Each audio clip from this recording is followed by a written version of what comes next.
Myftinia e Pukës përmes një ceremonie të veçantë nisi sot punën për rindërtimin e xhamisë së fshatit i Balle në bashkinë e Fusharzit, një objekt i cili mbart mbi vete një histori mbi 300 vjeçare.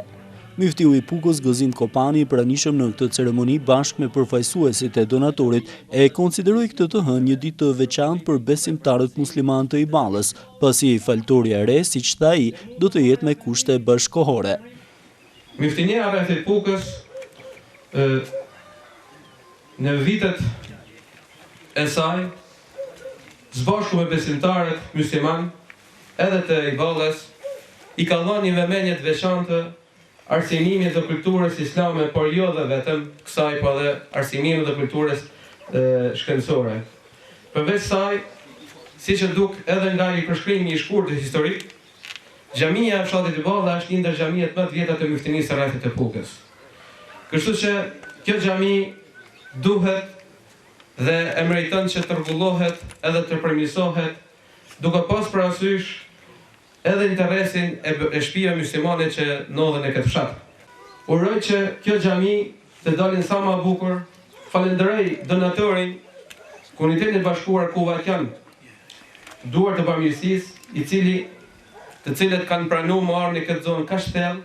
e inshallah do Allahu xhaleshanuhu sa më shpejt donatorit të na marrojnë xhamin, e inshallah do Allahu xhaleshanuhu marrë këtij viti të bashkohemi edhe një herë më shumë në ceremoninë përfundimtare të xhamisë së re, e cila do të jetë një xhami e cila do të ngrihet një fije, do të ketë edhe vendin e gravës të cilat nuk i ka sot, do të ketë abdeshanën të cilën nuk e ka sot, do të ketë kursin të cilën nuk e ka sot, do të ketë hutbën të cilën nuk e ka sot, do të ketë një minare tamam në formën e rrumullak të aspektit tamam traditës islame, do të jetë me sistem të ndryshëm, krejt sistem të ri elektrik, edhe audio po ashtu, do të ketë me të gjitha funksionet tapete të gjitha të reja, edhe ju uroj, inshallah me lutjet e donatorit të juaja, çdo gjë të shkojë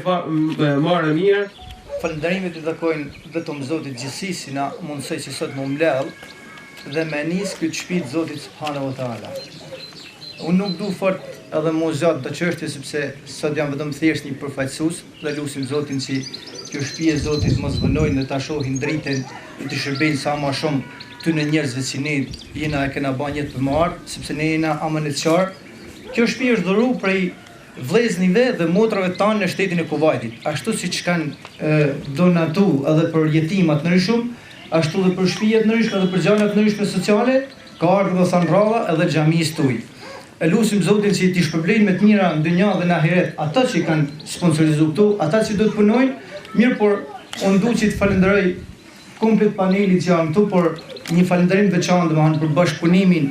e bashkisë Fusharë, se cila na argjend afër qoftë me dhënien lejë të tjera më radh, qoftë domethënë edhe këtu në administrator këtu. Në emër të bashkisë së Fusharzit, përshëndetim nën kryetari Klement Cyla dhe administratori i njësisë administrative i Ballës. Bashkia e Fusharzit beson që aktet e mira të nisura jo për qëllim personal, por për të bërë diçka të mirë, janë ato që shoqërinë e bën të ecë më përpara. Prandaj shpresoj që kjo xhami e re të mos jetë vetëm një institucion i ri, jo vetëm fetar, por edhe edukues dhe arsimues për besimtarët dhe banorët e kësaj zone.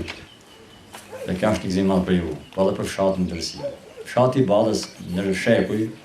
ka pas një pasuri të jashtëzakonshme. Jo fshati unë, por edhe në shkallë kombëtare, bashkëtesa fetare dhe toleranca fetare e pa një pasuri e pa diskutueshme për këtë kom. Ju e gëzofshi xhamin, Zoti ju bekoft. Xhamia e Ballës, e cila menjëherë pas ceremonisë nisi nga shembja, është planifikuar që të rindërtohet për një periudhë kohore të shkurtër 3 deri në 4 muaj, ndërsa për ndërtimin e këtij objekti të kultit do të merren specialistë të ndërtimit të xhamive. Xhamia e Ballës po ashtu do të ndërtohet me donacione nga Kuvajti përmes Komunitetit Musliman të Shqipërisë, falë ndërhyrjeve të vazhdueshme të myftiut të Pukës Gëzim Kopani.